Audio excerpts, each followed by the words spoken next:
What's going on, guys, and welcome back to another BFR today. So we got Game 46 against the Minnesota Wild on February 2nd, Groundhog Day game at 8:30 p.m. It was a back-to-back of the second of two games on TNT. So the first game was the Edmonton-Washington game, which Edmonton won 5-3, with Nugent Hopkins getting the game winner on a shorthanded goal, and then the empty netter, giving Edmonton a much-needed win. So they're the second of a back-to-back on the TNT, and prior to the game, there was a press conference in Chicago attended by Rocky Wirtz, Danny Wirtz, head of the Blackhawks, everything, and it was Rocky Wirtz was angry at a question asked of him by Mark Lazarus regarding the sexual assault and the scandal, and he basically just said, "We're gonna forget 2010." It was very disrespectful the way he said it. We're going to forget it. He could have easily said, okay, so we're going to make this person do this, or like we made several steps, such as, so name the steps there. Pretty clean response. It's a great question by Lazarus, and it's a good point. And he's been one of the people on the story from the start, so credit Mark Lazarus for helping expose the scandal. But so yeah, Wirtz was very angry, and his son, Danny Wirtz, tried to intervene, like saying, hold on, and Rocky would not let him. And as Danny is now the CEO of the company, and he's basically the new head of Wirtz as Rocky gets older, it's important for Danny to take those next steps, and his father kind of cut him off there. And so yeah, they had a confrontation, which Rocky would apologize later on. There had been a confrontation prior to the meeting with them, apparently, so whoever's story that is, it's up to, it's not my decision to decide whose fault it was. I'm just reporting on what's been the news. So, news for this game, Minnesota wins 5-0. Absolutely brutal loss. And the Hawks didn't even play horrible to begin with. Minnesota was able to opportunize on their opportunities, and when they got them, they made them hurt. So, the Hawks moved to 16, 23, and 7. They've won 1 out of their last 8, I believe, and that was the 8-5 win. Shots were 35-30 Minnesota, hits were 28-26 Minnesota, and faceoffs were 29-19. I think that says 29-19 for Chicago. Power plays: Chicago 0 for 1, Minnesota 1 for 1. Chicago's penalty kill can't do anything.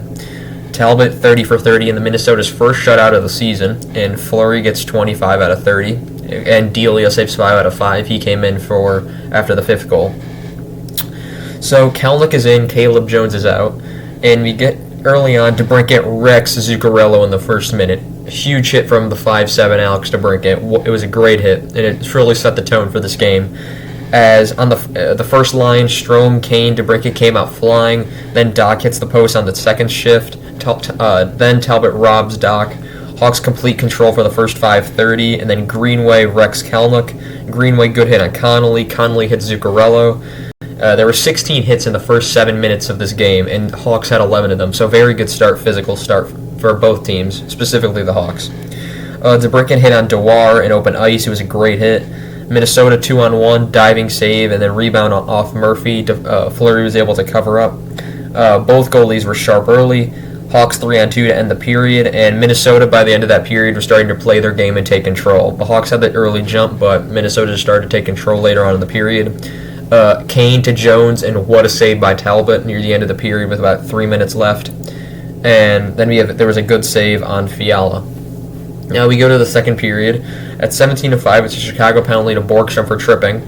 And there was another good save on Fiala by Fleury, but then the power play had looked meh, but with 2 seconds to go at 15:07, it's a Minnesota power play goal to Frederick Gaudreau, his 4th of the season from Fiala and Brodin, makes it 1-0.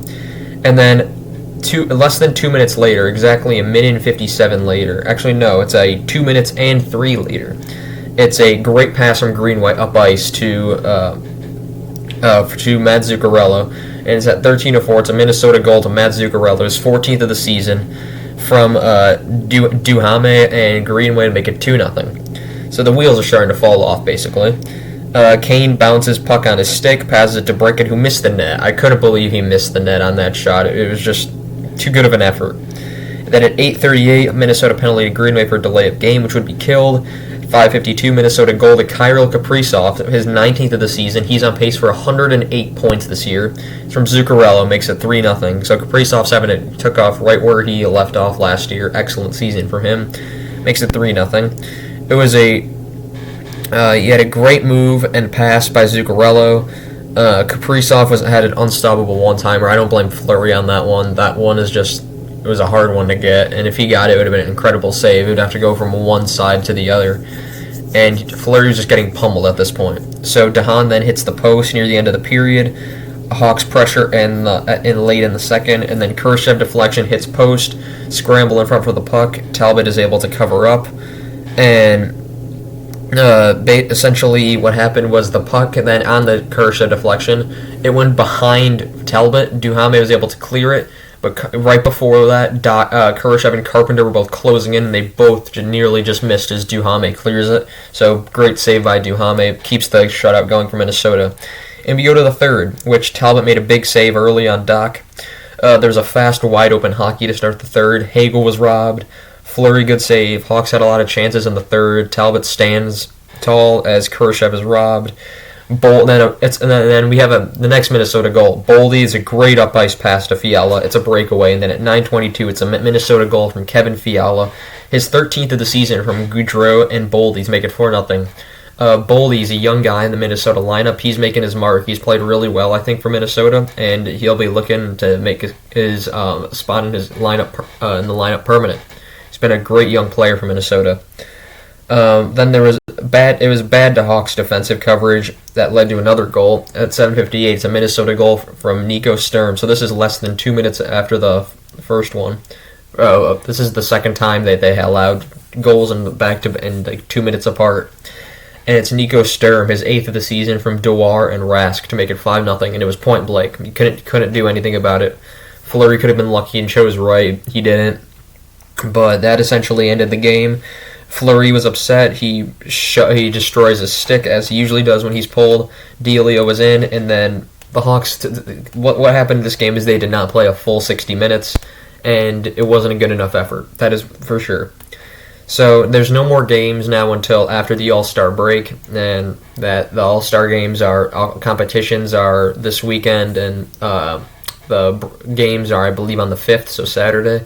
So the All-Star games there. DeBricket's in it for the Hawks, and Talbot's in it for Minnesota, I'm pretty sure. I don't remember if there's anyone else. Maybe Kaprizov for Minnesota.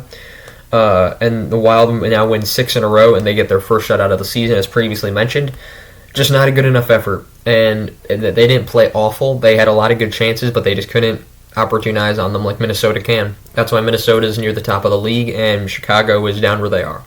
But that's all I have for you guys today. Thank you guys for watching, and I'll see you guys next time. Goodbye.